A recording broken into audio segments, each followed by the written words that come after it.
Good morning, everyone. This is Richard Graves, your homie, your boy. Coming on this morning, I got my friend Ed from the Grumpy Old Dude Show. Um, if you haven't checked out the show, I would suggest you do. It's very interesting. I always find it very interesting, very informative. Ed talks about various topics. He is an atheist, and I'm a Christian, but um, I enjoy even hearing his atheist podcast because he's always just straightforward, factual. It's not emotional. It's not, an agenda or vendetta. It's just, hey, this is what I believe. This is how I feel. And you look at the world. You get to hear about the world from a different worldview, which actually you've come to find out you have more in common than not actually with people when Yeah. you listen to them. So I enjoy that. And also Ed is a former white supremacist. um, I have him on today as a subject matter expert. We all know what we saw in the presidential debate that came on the other day, the first presidential debate between President Trump and Joe Biden. I thought it was a interesting display of silliness, at least on the half of the president. I mean, it seemed like he was too busy trying to argue with the moderator, and I felt bad for Joe Biden. It was like, man, this guy's trying to have a conversation with a 3-year-old. It's not going well. But he did. I think Joe Biden did pretty good. All he could do was basically ignore him and kind of just try to talk to the people. So, but we're going to talk about today. Obviously, there were some things that were said that we all would like some real clarity on. And I always like being factual about what I'm saying. So I figure, hey, let me ask somebody who would know. One of the things that he was saying was, they were asking him very directly if he would denounce white supremacist groups. First thing he did was try to spin or redirect, and he started talking about extremist leftist group, which me and Ed had a show on a couple weeks ago where we talked about the different extremist groups on the left and the right. And mind you, these extremist groups, what I call radical right or radical left groups, they don't necessarily have to be white supremacist groups or or any on the left, like, I guess some environmental group, or they have different agendas, but their platforms are extreme, and they kind of on each side those their extremes kind of intersect at different points. But like I said, Ed's a subject matter expert. He's going to talk about it. First thing I'm going to do is I'm going to run that video so we can see exactly what the president said, so no one accuses me of misquoting the man. So let me go ahead and get that up for you guys so we can actually see what was said by the president when he actually was being questioned, I should say, and, when he was being debated by um, President or Vice President Biden. And here we go. You have repeatedly criticized the vice president for not specifically calling out Antifa and other left-wing extremist groups.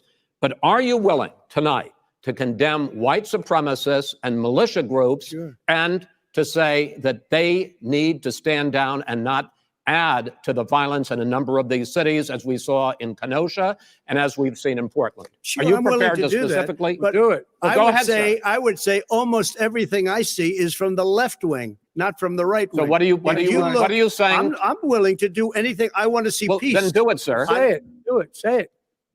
You want to call him? What do you want to call them? Give me a name. Give me a white name. Supremacists and white supremacists and right Proud Boys. Stand back and stand by. But I'll tell you what. Somebody's got to do something about Antifa and the left, because this is not a right-wing problem. This is a left-wing. This is a left-wing problem. White supremacists. Antifa's an idea, not an organization. Oh, you got it. Not militia. That's what his FBI.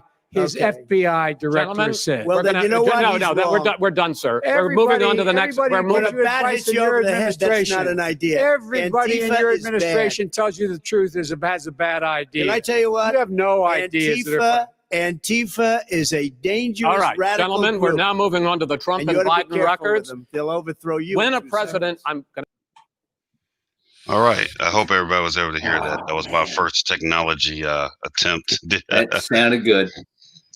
Okay, so real quick, my little 2 cents worth. Obviously, the moderator did make, he made it very clear, white supremacist groups or extremist groups like militia groups, etc.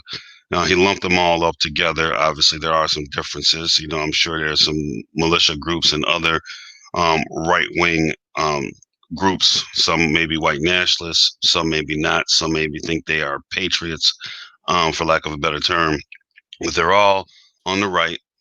And we heard the president, say, the Proud Boys were brought up. President said, stand back and stand by. I don't know if that's so signifying, but at this point, for those of you out there that are always waiting for me to talk about a topic I don't know anything about, this is I'm not an expert in this topic. I know a lot about security threat groups and gangs and political groups, be it radical right or radical left. However, this is that's why Ed's here. He's an expert when it comes to this sort of thing, and I brought him on so we could hear from someone who actually knows what this is. So Ed, go ahead, man. Tell us about the Proud Boys.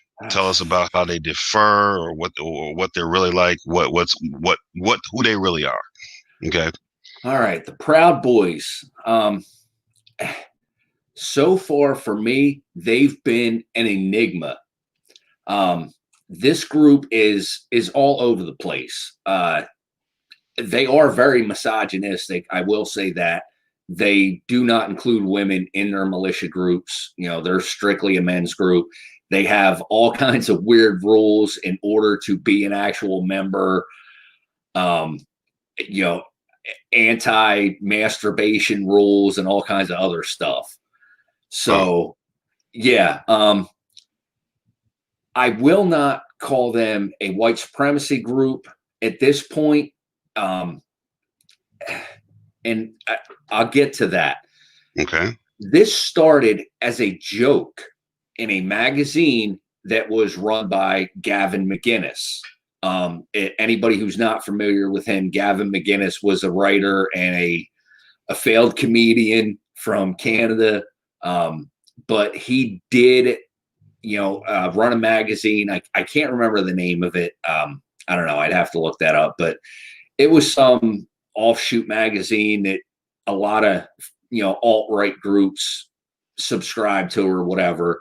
And he said this as a joke. And the theme song for Proud Boys actually came from Aladdin.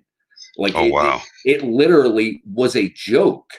And then people said, hey, we're actually going to form this group. And Richard Spencer was involved in helping them organize back in the day. And that's why a lot of people said, oh, they're white supremacists, because Richard Spencer was involved. And Richard Spencer is definitely a white supremacist. Yeah, he founded other groups, Identity Europa, and he's been involved in politics, far right politics and everything else. So this group came together. They did have some issues back in Charlottesville. They were at the Unite the Right rally. Their leader at the time disavowed all association and condemned everything that happened at Charlottesville. So they kicked him out of the group or whatever. No, they kicked him out the group because he disavowed everything in Charlottesville? Yeah, he disavowed, the violence and everything else. So he was done. They kicked him out. From what I understand, Joe Biggs took over the organization at that point. And now, if you want to share that picture that I showed you, this man with the black hat, with the yellow symbol there, is Enrique Tarrio, who is the chairman of the Proud Boys. He is not white. He is black and Hispanic, from what I understand. I could be wrong. He could just be Hispanic. I don't know. I don't know a whole lot about it. He definitely has some African ancestry looking at it from this point. I'm not, doing his DNA from here, but the other gentleman in the green hat is Joe Biggs. So Enrique Tarrio apparently is the leader of the Proud Boys. He is the chairman. He's top dog. Joe Biggs is like the second in charge. Now, being that Enrique Tarrio is the chairman, I can't claim that these people are white supremacists. Now, granted, he's the only person of color in this photograph. I can't really find a whole lot of, other photographs. And wow. Now, the things that they push, though, they are listed on the SPLC hate map as an alt-right movement. Mm-hmm. For various reasons. They do say that, they will be violent if need be. I've been in groups like this before. When they say we'll be violent if we need to be, well, that means every time they feel like somebody's getting out of line, they're going to be violent. It doesn't necessarily have to be self-defense. Now, what do they mean by out of line in regard to, I mean, what is, do you know anything about their politics or their agenda? I mean, obviously they're alt-right, but what is it they are hating or mad about, really? When they show up at one of these protests and they see somebody, is setting a dumpster on fire or whatever, well, now you have to be dealt with. You're a rioter, not a protester. Mm-hmm. If they see somebody walking around with, water bottles or, whatever, looking like they're going to start throwing things at the cops, well, you're a rioter now. You're not a protester. You're rioting. And, if you're not moving when the police tell you to move, well, we're going to help the police and we're going to make you move. You're not police.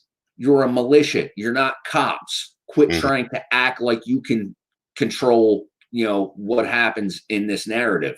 You are not law enforcement. You are not military.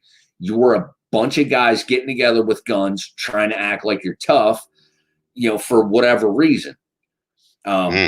Now, I do want to put this out here, though. There are, extremist groups and extremist militias on the left also. Mm-hmm. What is it? NFAC, not effing around crew or whatever they call themselves. They are an all black militia and they have already shown that they can be violent. So this is on both sides. All of you gun happy freaking morons need to just chill out because this is going to end badly. So safe to say, all right. So I guess we have these extremist groups that you and I talked about on both the left and the right. And these guys that are concealed carriers, that carry their guns, they get together. I think one of the things I'm getting from what you're saying is that on the left and the right, the extremist aspect of it is something that leads to conflicts at these rallies and protests because you got people out there with guns. And is that something similar like the guy up in Kenosha? Was he part of one of these type of groups? Yes, he was. Okay. Yep. And all right. Now, here's the biggest problem. What Trump said, and he specifically says to the Proud Boys, I say stand back and stand by. Okay. He's advocating this group that is viewed on the far right to be ready. Joe Biggs, the gentleman in that photograph, now this group is banned from pretty much everything. YouTube, Facebook, Twitter, you name it, they're banned from it. There is another social media platform called Parler. Mm-hmm. Joe Biggs went on Parler, and this is a quote from him. Trump basically said, go F them up. This makes me so happy. Oh, wow.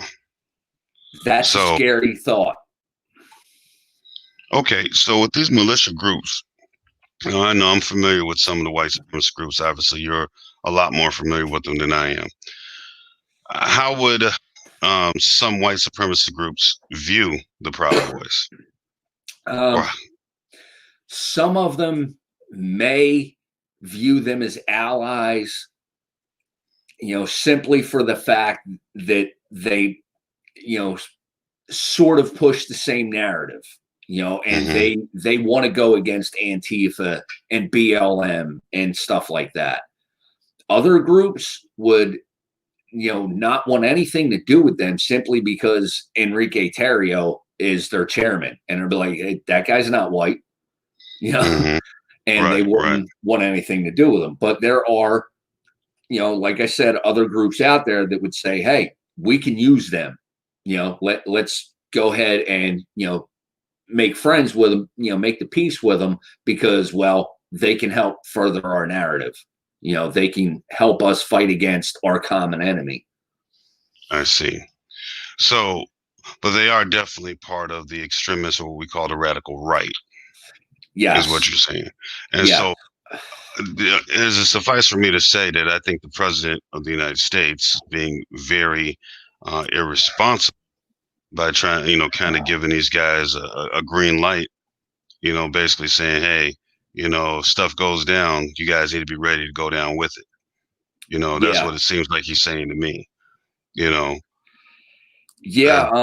I would say he pretty much gave them a green light that, if you see anything, that you think is that you need to take under control, well, get out there and handle it. Wow. And that's going to lead to a bad situation. Right. Because now they feel deputized, for lack of a better term. No. So I guess, all right. So I know the president later spoke when they asked the president and the vice president, or the former vice president, if if either one lost the election, would they encourage their followers or their base to be peaceful regarding the transition, or to accept, if Trump loses, for example, to accept that he lost. And now I've been seeing his narrative that he's been running for the last few weeks. Obviously putting in the minds of people. He did it at the debate too, that there's mass voter cheating going on, mass voter fraud with mail ballots, et cetera, et cetera. Even though the FBI has said that there is no proof or anything that matter of any type of voter fraud, that the president's trying to put it out there like it's normal.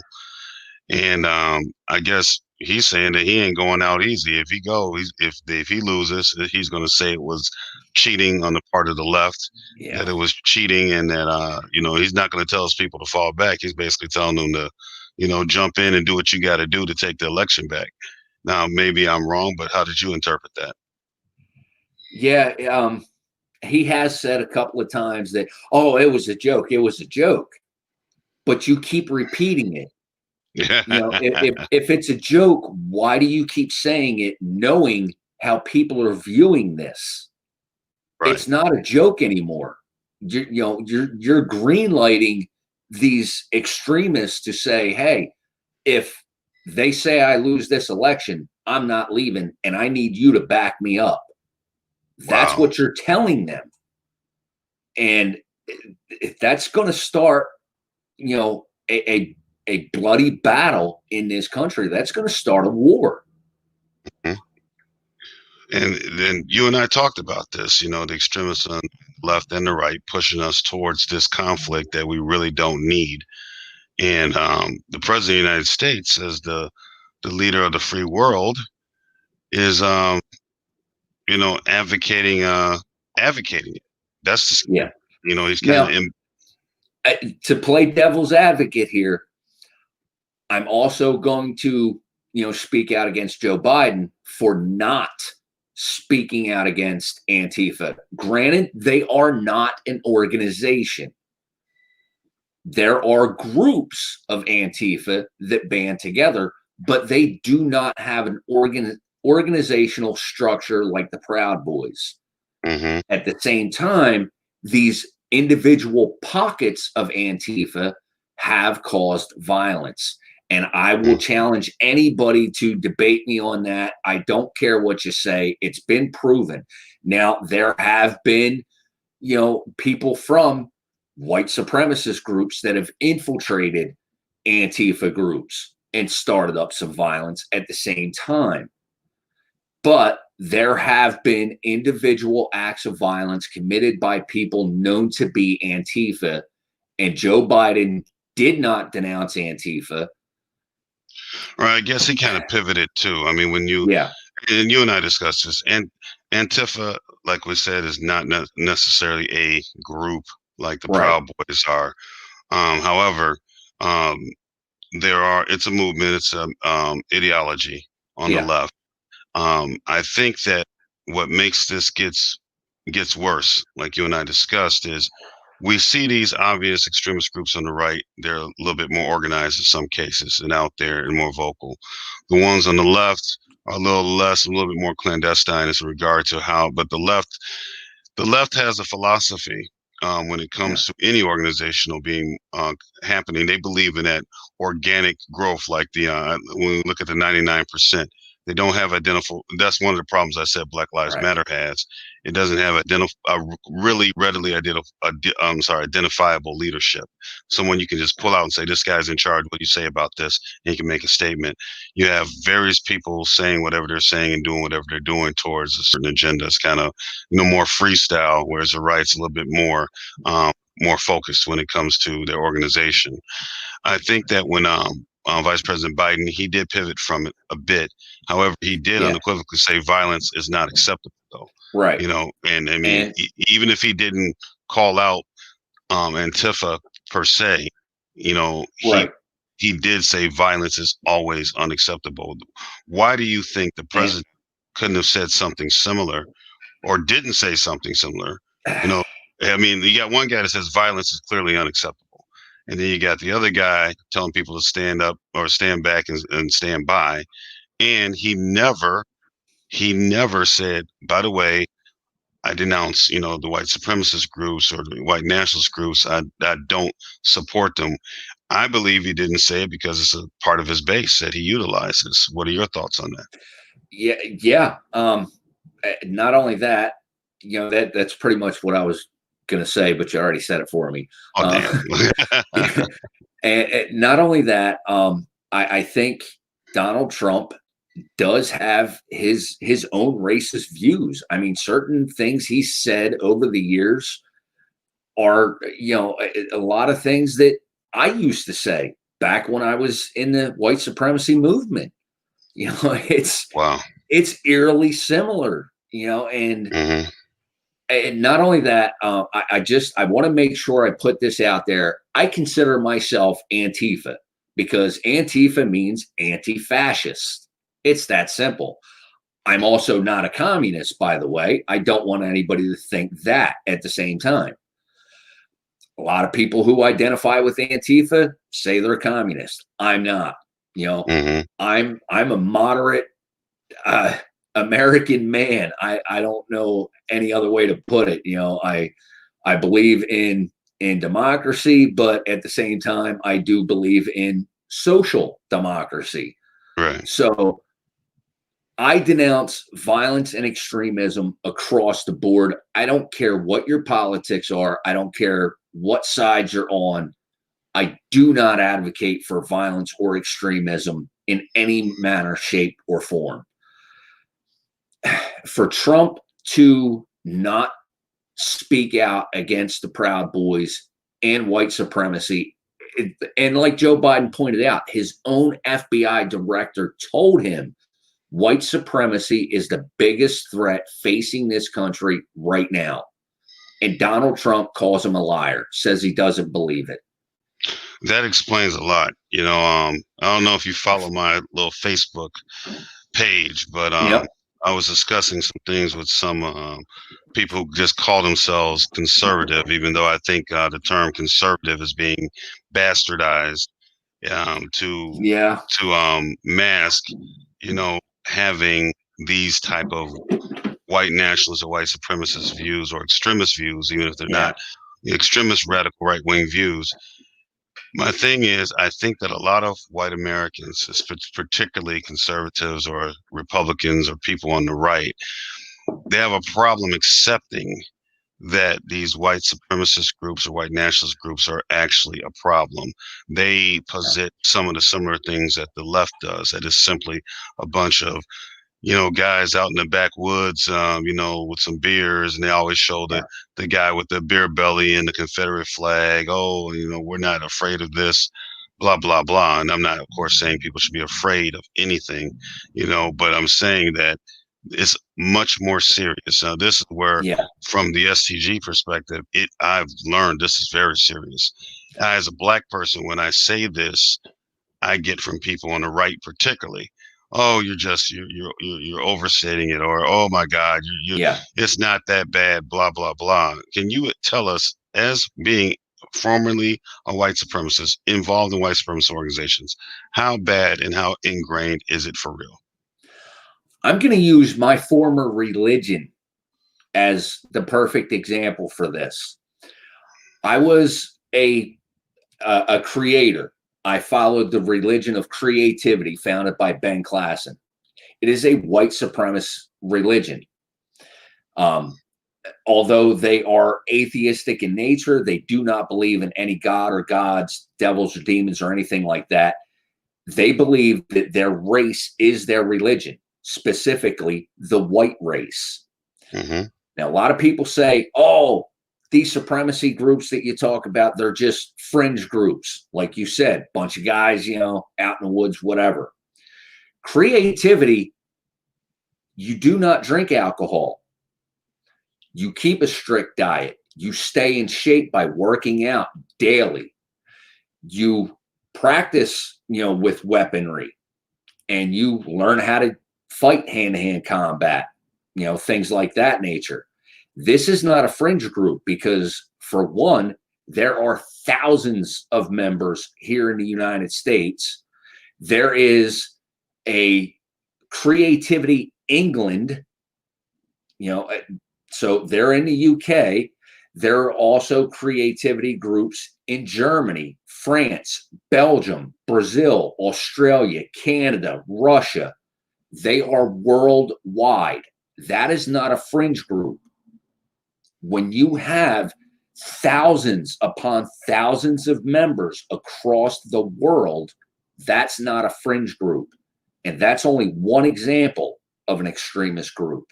So would it be similar to when, I guess, so the same people who would say that these groups are an extremist group and a fringe group, the same white, they're normally white. You got some blacks, I call them black white nationalists, which we'll talk about at a different point in time. But you got some people that say, okay, these are fringe groups, and you've kind of just put the lie to that. But in the same breath, if you brought up Al-Qaeda, which numerically is not a large part of the Islamic world, numerically, all right, but influential, obviously, dangerous, considered a terrorist organization. In that same mindset, I would think the same should apply to groups like the Creativity Group. Or would I be wrong? Or would I be going too far? Okay. It should. Because they love, if it's something that they want to believe is a bad guy, they'll believe it. But when we're coming to them, especially me as a black man, I don't care how many degrees I got, how much STG training I got about gangs and extremist groups, I said I'm in my emotions. No, it's not that bad, And so it's interesting that you put it. So it's thousands. Remember, I did not know Creativity was worldwide like that. That's something I didn't. I knew they were in England and Australia, but not all those other places, particularly Russia and Brazil. I find interesting, but we'll talk about that at a different time. We're gonna have to have a talk about the history of these things one day. We're gonna have a show about that. Let me ask you another question then. Outside of creativity, or before that, we're going to stick with creativity as the example here. Does this group exist simply with guys in prison, or poor people, or is this group across the social economic board here? It's across the social economic board. They have members, and some of their former leaders. Matt Hale, for example, did graduate law school.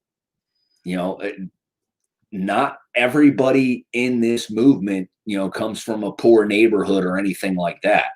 They have people all across the board. They have people that have gone to college and gotten numerous degrees.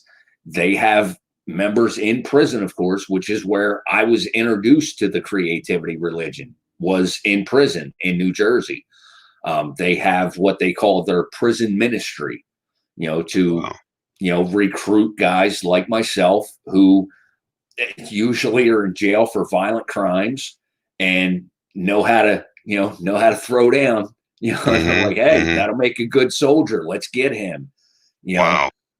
And they're not the only group that does this. There are skinhead groups that are worldwide, and they go by a lot of different names than they used to back in the 1990s. Right. From what I understand, Hammerskin, the Hammerskin Nation isn't what it once used to be, but they've, changed their name. They're still out there just under a different name. So for everybody thinking, oh, that's just back then, those groups aren't like they are, aren't that big like they were back then. Yes, they are. They're still that big and bigger. They're still growing. A friend of mine in England just put a thing on Facebook the other day where he got a leaflet in his mailbox from the creativity movement because they are majorly recruiting right now because of things that Donald Trump is saying. Wow. So the president, again, I think, and we both have observed language that he's utilized that we believe is signifying or trying to speak to all these white supremacists and white nationalist groups. What, in your opinion, is the reason why, outside of Trump's, or maybe it is Trump, but I believe they have historically identified with the right in political movements in the Western world? Why? Right now, they seem very comfortable with the Republican Party. Okay, and I kind of called out the Republican leaders, period, that I know. Hey, you guys got to call Trump out on this and simply say that you do not support white nationalism, white supremacy, or groups like the Proud Boys. I've heard crickets. All I've heard is people trying to dance around it and qualify it, as opposed to Rick Santorum, for example, tried to excuse it as basic rudeness. But you and I are both sitting here saying this is very dangerous when the leader of the free world is signifying this way. Like I said, they feel deputized, they feel emboldened. Why do you think? I mean, was it the election of Obama that really pushed them to right? I mean, I knew they were on the right before, but now it's like they have pretty much aligned themselves with the Republican Party. What do you think about that? Yeah. I don't know if it was because, Obama getting elected, or simply because, they just don't want to admit that we have this problem. Or it's simply because they have underlying, racist feelings and agendas. I don't know. A lot of people want to say that Trump is trying to become a dictator. I don't know if that's true or not. Like we said, he's alluded to it and then said he was joking about it, that he's not going to leave. But he, at the same time, when other people say, yeah, can't wait for Trump to have his third term, and he doesn't speak out against that and say, hey, I'd like to, but that's not how this country works. He just says, yeah, thumbs up to that. I wouldn't mind doing that. No. Well, like I said, I think it's dangerous because it empowers these people to believe that we don't know what they're capable of doing. It's sort of like you send out a flag, basically, hey, this, but you're not saying it, but people are picking up on it. And then you can play, plausible deniability when something happens. Well, I didn't tell them to do that, but we've known different demagogues throughout history that have done that. They throw out that flag, hey, and people act on it. And I think he set some very dangerous parameters for what we're walking into here. Yeah. And before I forget, I do want to give a big thank you to my buddy Chris Attlee in Australia for letting me know that Enrique Tarrio is now the chairman of the Proud Boys, because I was under the impression it was still Joe Biggs until right before we came on. So, big shout out to Chris for doing that. Now, the Proud Boys are the biggest group right now picking up that flag that you're talking about because of what Trump said in that debate. Wow. Because he specifically mentioned them. He said, what I would say to the Proud Boys is stand back and stand by. Wow. This is a major militia group that has, groups all over this country. They're not just in one place. Everybody thinks, oh, that's just in Portland. No, they're not. Proud Boys are across the nation. They have chapters in, both Carolinas, Virginia, Georgia, Florida, Texas, everywhere. There's one here in Pennsylvania where I'm at. This is a national group with, again, thousands of members.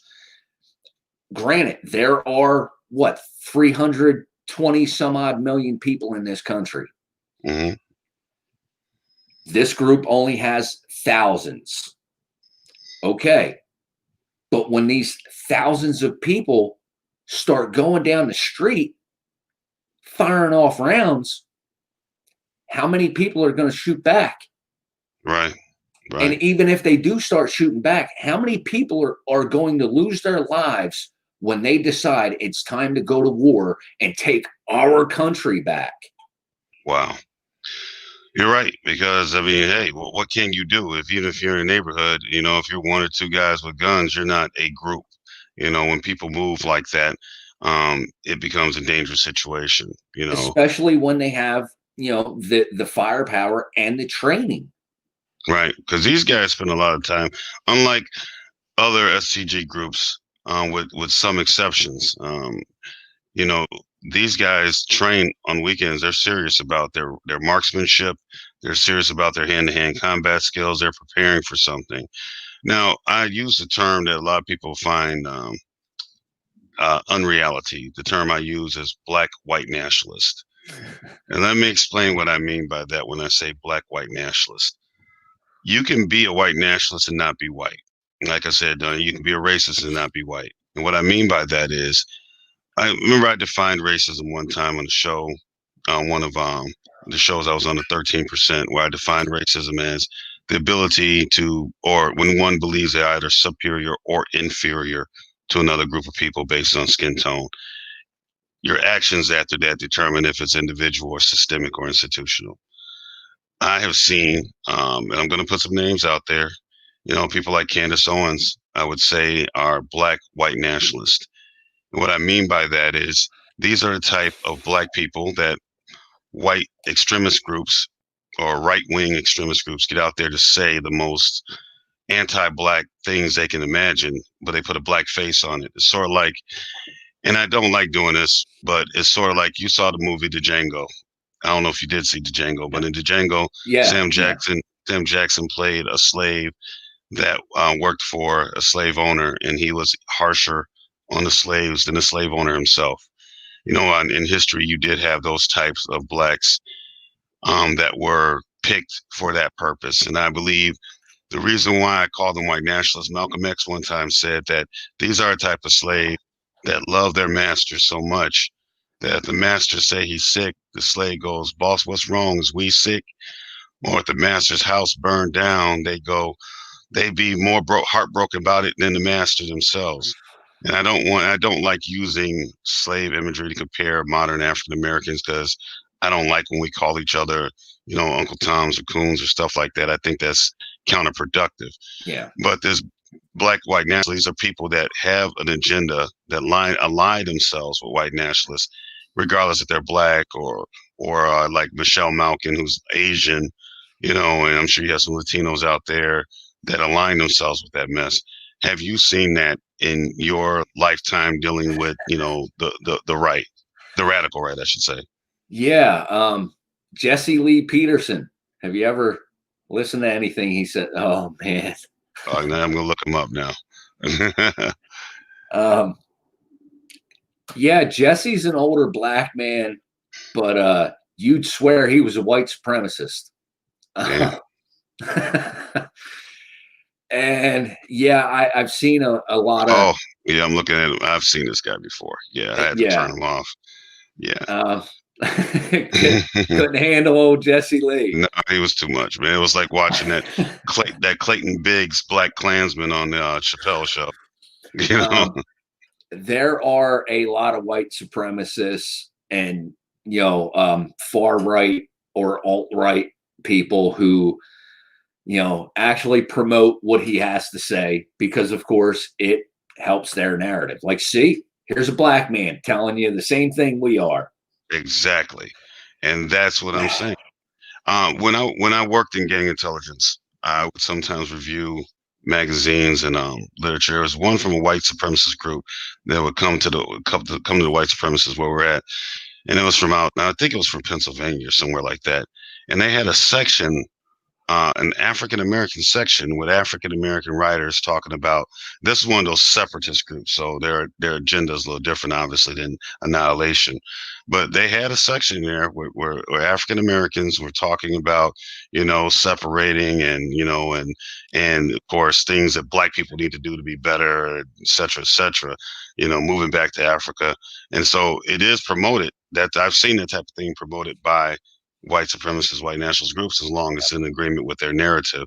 Obviously, in a group that goes to the extreme that wants to annihilate everybody, I think you probably find less or maybe none, minorities, blacks or Latinos or Asians that would support that. However, I wouldn't be surprised because you got some people out there that it's all the level of self-hate, how far it goes.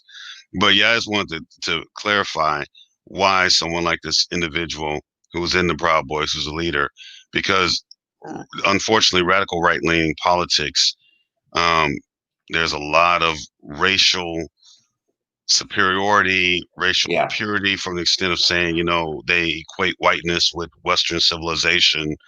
And, there's a lot of blacks, unfortunately, not many, but enough that we've seen them that jump in front of the bullet and say, hey, look, no, and, I say you can identify them easily because if someone like a Candace Owens, for example, they're generally black people talking to a specified white audience about black people. And they say some valid things like, oh, we shouldn't always vote Democrat because they haven't helped us, but they're not saying it to the community, to the black community. Yeah. They're saying it to make whites who feel a certain way feel more comfortable in how they're feeling. And they're generally paid pretty well to do so. I would believe money is the primary motivation. I would hope that money is the primary motivation. Some underlying self-hate. You never know. But anyway, I'm going to quit ranting on that because I want to hear more from you on these things. When it comes to groups like the Proud Boys, like we said, we believe the guy in Kenosha, Rittenhouse, I believe his last name, Cal Rittenhouse, was probably part of one of these organizations. What has been your observation as far as how law enforcement interacts with these groups? For the most part, law enforcement, and they're awful friendly with these groups, and that's not necessarily a good thing. I think they should definitely, that kind of leads me to believe, for the most part, that law enforcement supports these groups. Mm-hmm. And that's scary because, if somebody decides, hey, we are going to have, some sort of, uprising or whatever, or try and, put down what we view as an uprising, are the police going to band together with these groups? Wow. And if that's the case, if you're not on the right side of this, you're going to be in trouble. And I'm not saying go pick sides. What I'm saying is our government, our leaders, especially, not only just Donald Trump, but our higher ups within law enforcement need to, squash this now. Right. They need to take a definitive stand and say, I think that law enforcement, from what I've observed over the last 8 years or so, with all the Black Lives Matter stuff, has unfortunately allowed themselves to be played into a position of it becoming black people versus blue people, or people in blue uniforms. And because they've allowed this dichotomy to form, and we talked about this before, I put a lot of onus on law enforcement, because law enforcement are the public servants. Law enforcement are that are sworn to protect and serve, and also they're the ones getting paid to be professional. And I know, obviously, I know that it's a tough job and thankless job sometimes, but I think both the left and the right are guilty for pushing this black versus blue divide and making it seem like you're either one side or the other, that you can't possibly be. I'm for Black Lives. I'm Black. Black Lives Matter. I may not agree with some of the organization's platforms, but the idea I agree with wholeheartedly. Blue Lives Matter, of course. I think that officers shouldn't, their lives matter just as much as everybody else. However, because of the politics going on, this calls this formed two sides, and the blue lives is often proxy for white lives, is what it's actually a proxy for. I've come to find. Yeah, and I'm going to say this right now. I'm an ex-convict. Granted, I've been locked up for crimes that I shouldn't have been locked up for, and I've appealed them, and I've won those appeals, and I've gotten released from prison because of those appeals. But I did my fair share of dirt. I've been to jail a couple of times for things I actually did. I wasn't always the brightest bulb in the box. I've had my ups and downs with police. But even as an ex-convict, and with my background in white supremacy, I know quite a few good cops. The police where I live right now, I give them a lot of respect, and I have to thank them quite often for helping me out with certain things.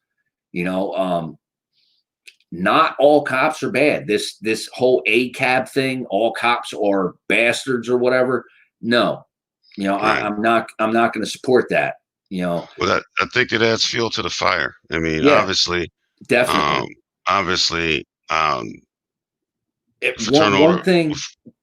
One thing I want to say is people need to look past that uniform, because underneath of that blue uniform, even though not all cops wear blue uniforms, but there's a human being behind that badge.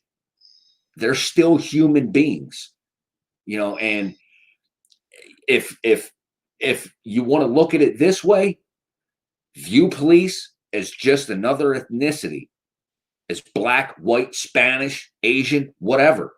Put them in their own ethnicity. Are you still going to be racist against them for being a separate ethnicity, or are you going to treat them like human beings?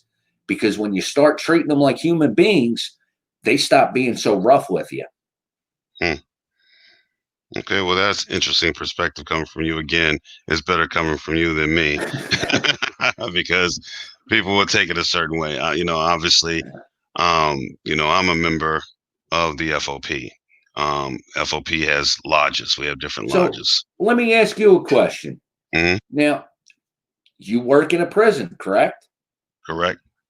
So when those inmates in prison, disrespect you and treat you like dirt, do you, in turn, treat them with as much respect as you treat somebody else who says, "Hey, how you doing, Officer Graves? You having a good day?"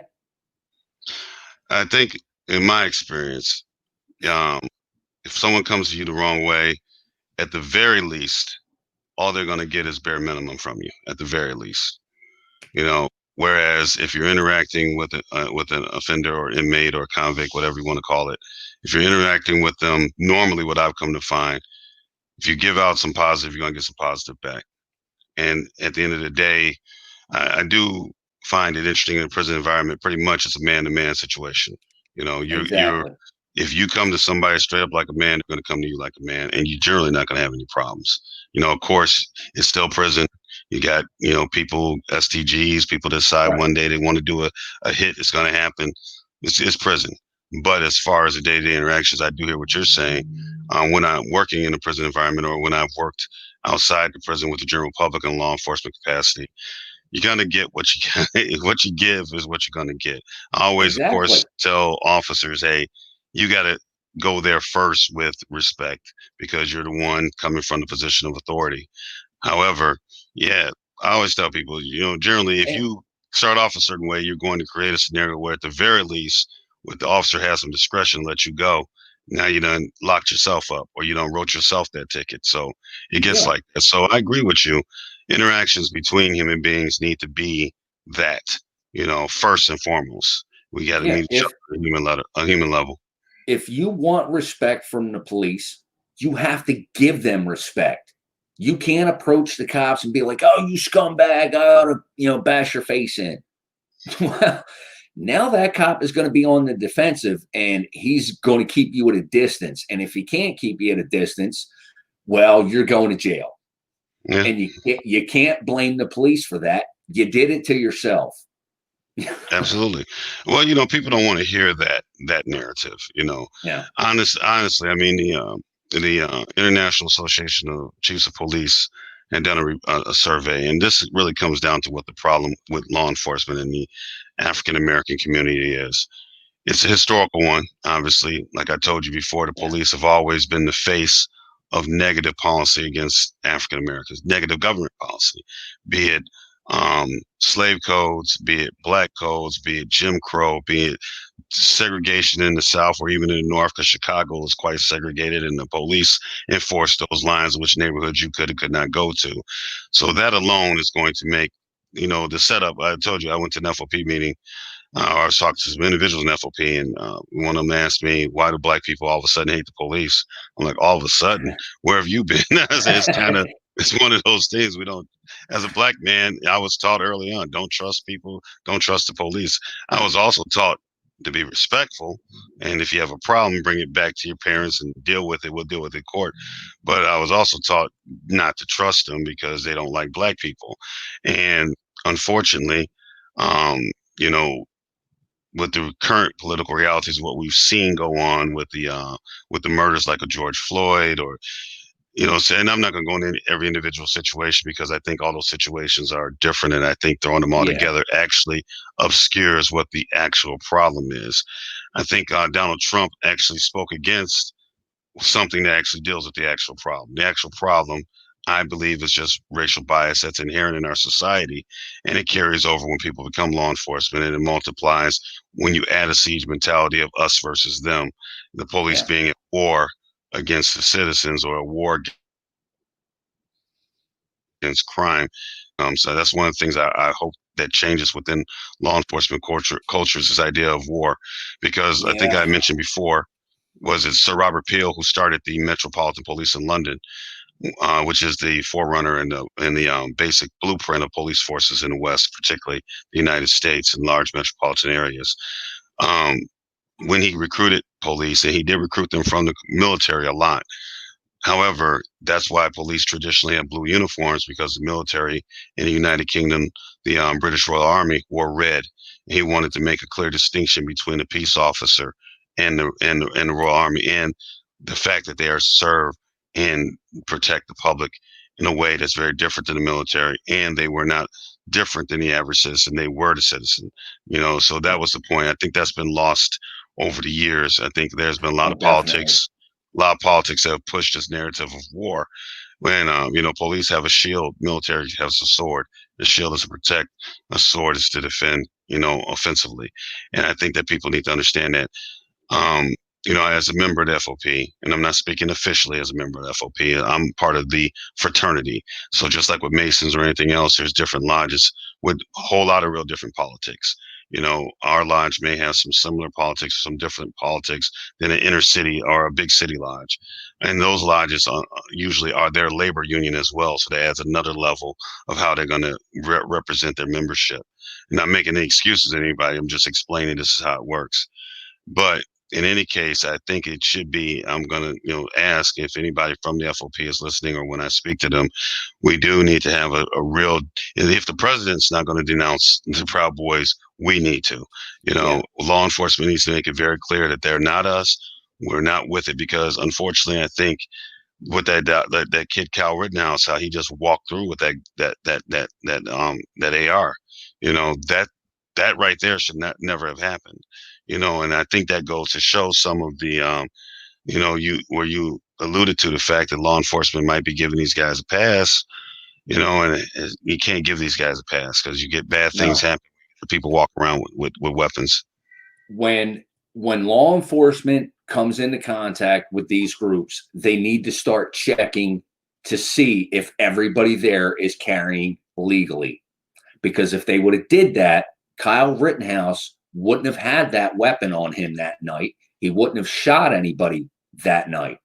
He would have probably had his weapon confiscated. I don't know if he would have been arrested or whatnot, but if they would have taken a couple of minutes to check and make sure everybody there was carrying legally, that situation would have been avoided.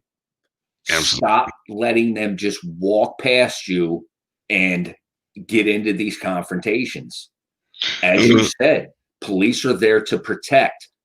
You gotta protect. Absolutely. And I wanted to add the racial bias component that I think law enforcement needs to address, which kind of ends up to a lot of these bad situations. Had that been a black teenager with his pants sagging, all right, with a little Yachty shirt on or whatever, walking around with that same weapon, he would have been stopped, regardless of if it was legal or not. He would have been stopped. And that's the type of thing I'm talking about. Do I think he should be stopped? Yeah, but I think the white kid should have been stopped too. I'm not saying, oh, you guys let the white guy go, let the black guy go. No, in both situations, they need to be stopped, because it creates a threat to the people who are actually there peacefully protesting.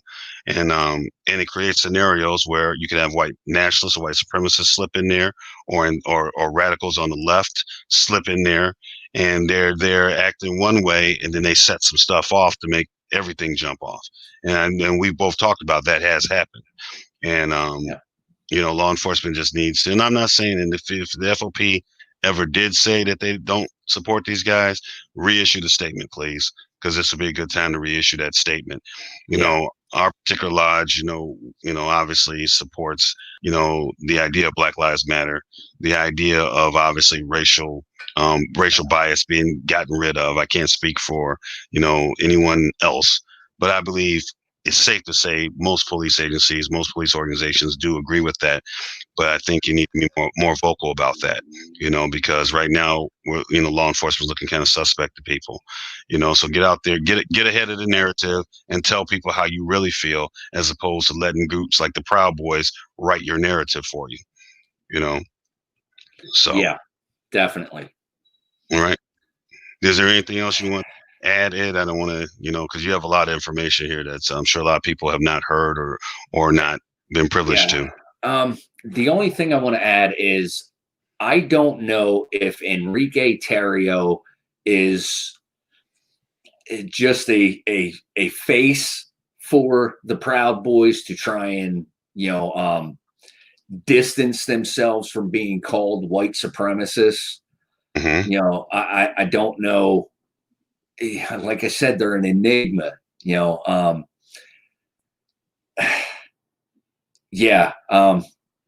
if he truly is their top guy or whatever, then I can't classify them as white supremacists or white nationalists or whatever. I don't know. But at the same time, they are definitely still dangerous, and the police need to stop giving them a free pass when they, encounter their groups wherever they may be. They need to start checking and making sure everybody's legal. Because, and even if they are, if there's no need for them to be there, if the police have the situation under control, tell them to leave. You can legally do that. Absolutely. When they tell non-armed protesters time to leave, there's a time to leave, especially if there's a curfew that a city or a state has enforced. Yeah. Time to go. Everybody got to go. That includes you, sir. You know, Yep. Fascinating. But, I'm going to say this much as far as what troubles me in this country with this particular situation, with this whole narrative the president set forth there, is that I find it is unfortunate we come to a point in American history where, I myself, I told you, I see Confederate flags, I know immediately time for me to go the other way. Oh, it was Dukes of Hazzard convention? My bad. Never would have known because I'm not going to go check. But now we have a situation where you see American flags being flown and you don't know what that means. Yeah. You got groups that are walking around with, the stars and stripes, and you don't know if that means, hey, this guy loves his country, loves our country, or is he signifying that he loves this country a certain way? He wants it to be a country without blacks or without gays, without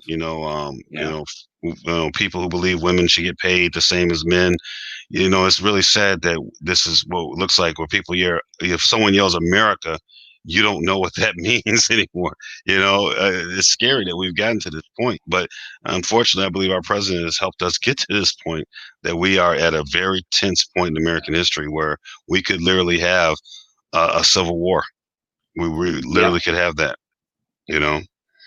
So that being said, I'm going to recap for everybody that, because, people are going to mostly watch this later. So, we have agreed that this group is not a white supremacist group. Obviously, white supremacist group wouldn't have black people as members normally. Okay. That should stand to reason. Especially not as their chairman and leader. Not as a leader. However, I discussed the concept of black-white nationalism. That's a possibility. That's within the realm of possibility. I don't know the Proud Boys politics enough to say that, or this individual well enough to say that. But I will say that, when President Trump, he kind of lumped them together too, because he talked about the Proud Boys, and he clearly would not say, I denounce white supremacy, I denounce white nationalism. He would not say that. And that, two things are scary about that. One, that he wouldn't do it, and there's a reason why he won't, which I believe is he catering to that group as part of his base. Yeah. And secondly, that even with him saying that, we have Republican leadership that won't speak out against him. All right. And as I've said before, I'm a member of the Republican Party at the moment. All right.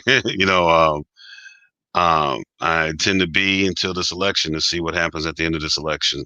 All right. Obviously, I'm Republicans for Biden, so let me put it out there. I'm with Colin Powell and George Bush and all the other sensible, John Kasich.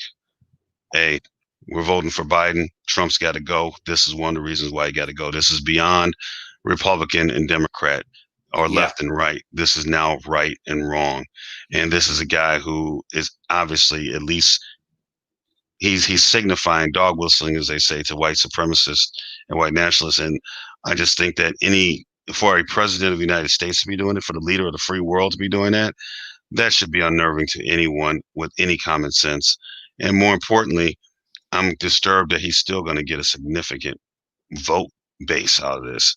It makes you look at your fellow Americans kind of differently. Like, my God, you just let that one slide, so it is what it is. I'm going to ask you a question as a white person. I'm going to ask you, why do you think, just your personal opinion or your observation, where I've met some whites that I believe truly are not racist people, that let all this stuff go, the president's saying, that minimize it.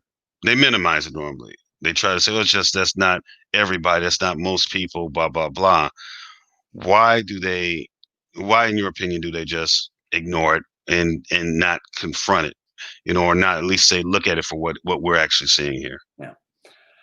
I think there's a couple of different reasons for that. Where I live, my area is pretty small town.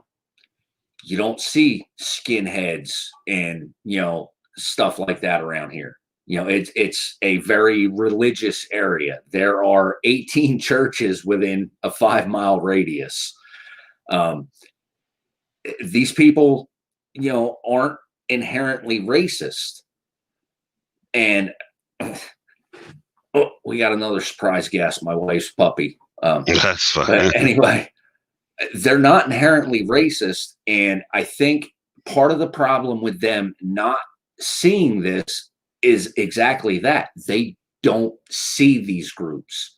They don't know anything about these groups. They think, oh, like you said earlier, they're just a bunch of guys out in the woods drinking some beer. No, they're not.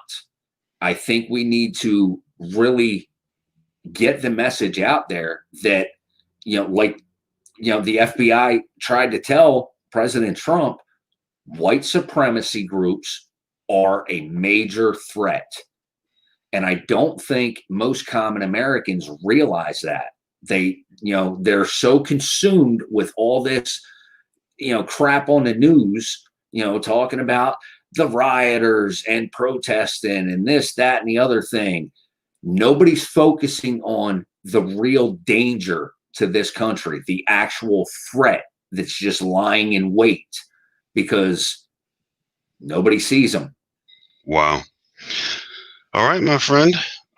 Thank you again for coming on the show. I appreciate it. I want to send a shout out to Ethan Michael and Cynthia McDonald. Not only did they allow Rick Lockhart. Rick Lockhart, I want to thank them for even creating a circumstance where I was able to talk to you and really get to know you and get an understanding of these things. And they also inspired me. They allowed me on their platform, and showed me how to really, reach people. And I'm thankful to all my people that are supporting, subscribing. There's information about it on and I'm in the YouTube page of this, and please go to YouTube and like and subscribe. Most of the time I do these Facebook Lives, but I also simultaneously broadcast them on YouTube, and they become recorded videos so you can look at and kind of get deep into what we're saying. Ed, you're my tradee from Vlad TV. On Vlad TV, he always has tradee on.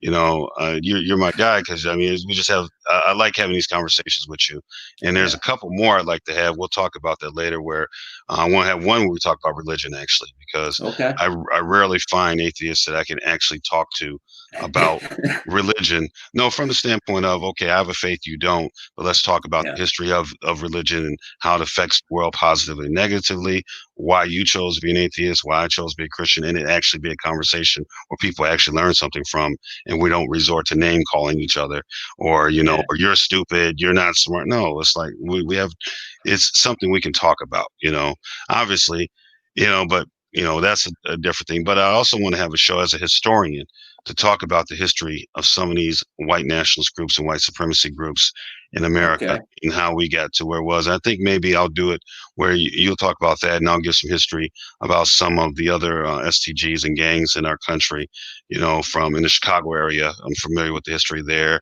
I've gotten familiar with the history about the gangs in Los Angeles and, how these things came into being. And, so people have understanding where these things came from, and they have a better understanding of where we are right now. So thanks again, Ed. I appreciate you as always for getting up early in the morning with me. I'm going to be on time for work because you got me up to do the show. Well, thank you for having me on. It was a good conversation. All right. Like I said, like and subscribe, get the information to Ed's page, like and subscribe. You'll love his videos. I watch them often.